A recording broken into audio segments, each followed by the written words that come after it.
समांतर श्रेणी 2, 7, 12 का 10वां पद होगा।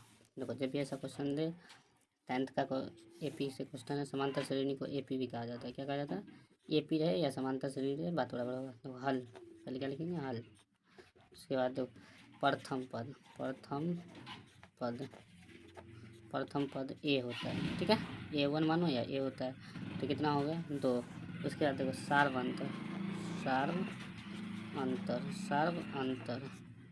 सार्वंतर D बराबर होता है A2 माइनस A1, ठीक है। तो A1 ये हो गया, A2 ये हो गया और A3 ये हो गया, ठीक है।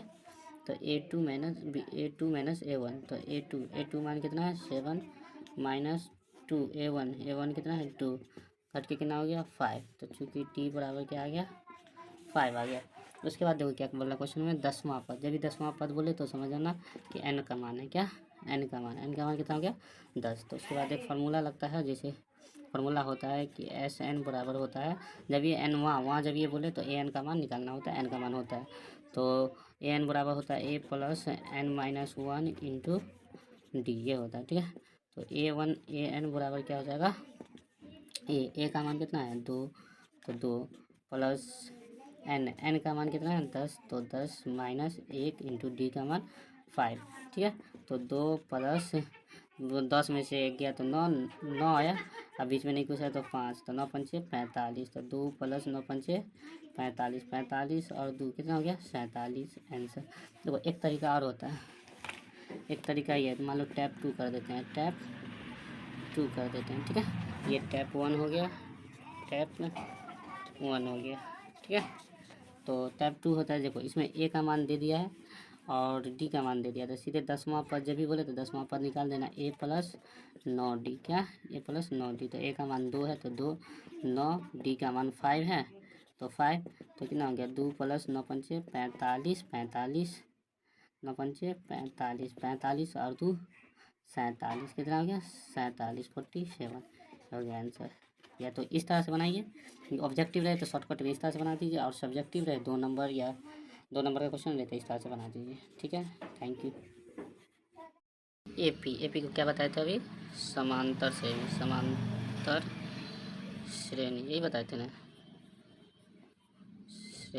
समांतर श्रेणी कहिए या AP कहिए, ठीक है। इसको समझना था और कुछ भी नहीं, इसमें ज़्यादा नहीं है, ठीक है। समांतर श्रेणी रहे या AP रहे, बात बराबर होगा। यहाँ से लिखना क्या? हल।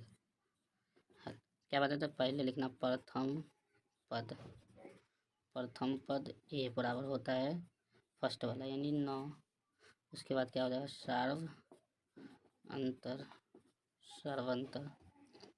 सर्वंतर क्या होता है? D बराबर होता है A2 माइनस A1, तो A2 का मान कितना है? 13 माइनस 9, तो 9 4 13, कितना आ गया? 13। तो चूँकि T बराबर क्या आ गया? 4 आ गया, ठीक है। उसके बाद देखिए अभी बताया हूँ ना, जब भी वहाँ रहे तो वहाँ का मतलब n कितना हो गया? 20। तो फार्मूला होता है क्या? SN बराबर क्या होता है? A plus n minus 1 into D। तो AN ही रहेगा। तो A का मान कितना है? 9, तो क्या लिखें? 9 प्लस n का मान कितना है? 20 माइनस 1 D का मान कितना है? 4, तो कितना हुआ? 4। क्योंकि AN बराबर क्या हो जाएगा? 9 प्लस 20 में से 1 गया तो 19, 20 में से 1 गया तो 19 गुना 4, तो क्या हुआ? 9 प्लस 19 चौक 76 और 9 कितना हो गया? 85। ऐसे भी चलो 9 6 15 5 हासिल 1 7 1 8। देखिए इसमें भी बताए थे क्या? 2 टैप, तो ये मान लीजिए टैप 1 हो गया, टैप 1। उसके बाद टैप 2, दो तरीक़ा से शॉर्ट में बनाना। सीधे देखो यहाँ पे क्या बोला? 20वां पद। जब भी 20वां बोले तो 1 घटा के A प्लस 19D आराम से कर देना। उसके बाद A का मान दिया है, A का मान 9 है तो 9 प्लस 19 गुना बीच में हो जाएगा D का मान कितना दिया? 4। D का मान कितना निकला? 4। तो क्या हो गया? 9 प्लस 19 चौक 76, 76 9 कितना हो गया? 85 आंसर। Thank you.